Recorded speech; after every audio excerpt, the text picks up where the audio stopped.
기치료를 할 때는 술자나 환자 양쪽 모두가 기를 실감해야 합니다.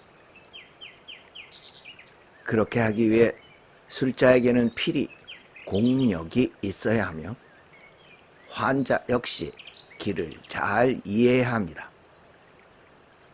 그렇지 못하다면 물리치료 효과 정도에 불과하게 됩니다.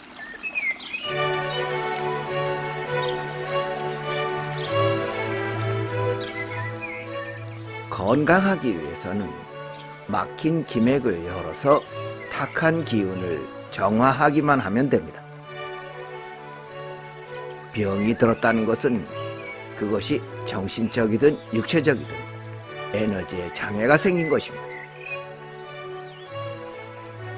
기치료는 오염된 에너지를 정리해서 막혀있는 길을 잘 흐르게 해주는 행위입니다. 그것을 위해 환자 가까이 가기도 하지만 대개는 손을 대지 않습니다. 서로 간에 기가 연결이 되면 꼭 손을 대야 할 필요가 없기 때문입니다. 기의 동조만 이루어지면 상호 멀리 떨어져 있어도 상관없습니다. 그것을 원격 치료라고 합니다. 기라는 것 역시 파장을 가지고 있으므로 영역권에만 들어오면 작용을 할 수 있게 되어 있습니다. 그것에 염력이 첨가되면 시공이 초월되므로 거리의 한계도 없습니다. 우리는 모두 기 속에 살고 있으므로 기를 일으킬 수 있는 사람이라면 누구라도 기치료가 가능합니다.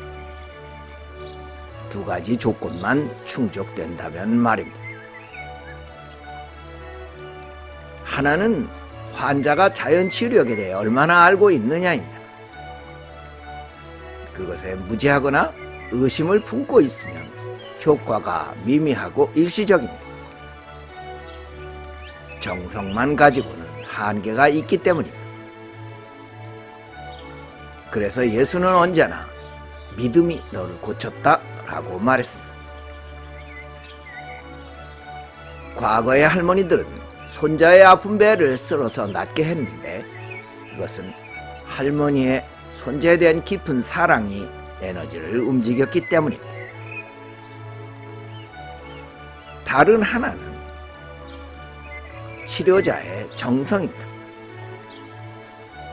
치료자는 필히 자신을 믿어야 하며 기의 압력을 높여 에너지 작용을 일으킬 수 있게 하여야 합니다.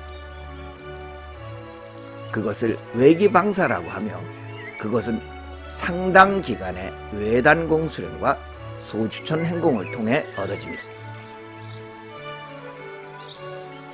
하지만 무엇에나 플라시보 효과가 있는 것이어서 내공이 없는 사람이라 할지라도 약간의 기법과 정성만으로 반 정도는 낫게 할 수 있습니다. 하지만 효과가 지속되지는 않습니다. 기치료를 할 때는 술자나 환자 양쪽 모두가 기를 실감하고 있어야 합니다. 그렇게 되기 위해 술자에게는 공력이 있어야 하고 환자는 기를 잘 이해해야 합니다. 그렇지 못하다면 물리치료 효과 정도에 불과하게 됩니다. 기치료는 새 시대에 꼭 필요한 상식을 뛰어넘는 치료술입니다. 조건만 맞춰주면 원인 모를 난치병도 고쳐내는 기적을 일으키기 때문입니다. 나는 선도인이 아닌 사람에게는 기치료를 해주지 않으며 의사들의 영역을 침범하지도 않습니다. 그리고 소주천 등 선도 수련자의 수준 향상을 위해서 기의 동조는 꼭 필요합니다. 나는 자기 스스로 자기 병을 다스리도록 가르칩니다. 그래야 자기 몸을 자기가 관리하면서 살 수 있게 되기 때문입니다. 하늘은 스스로 돕는 자를 돕습니다. 지금까지 민정음이었습니다.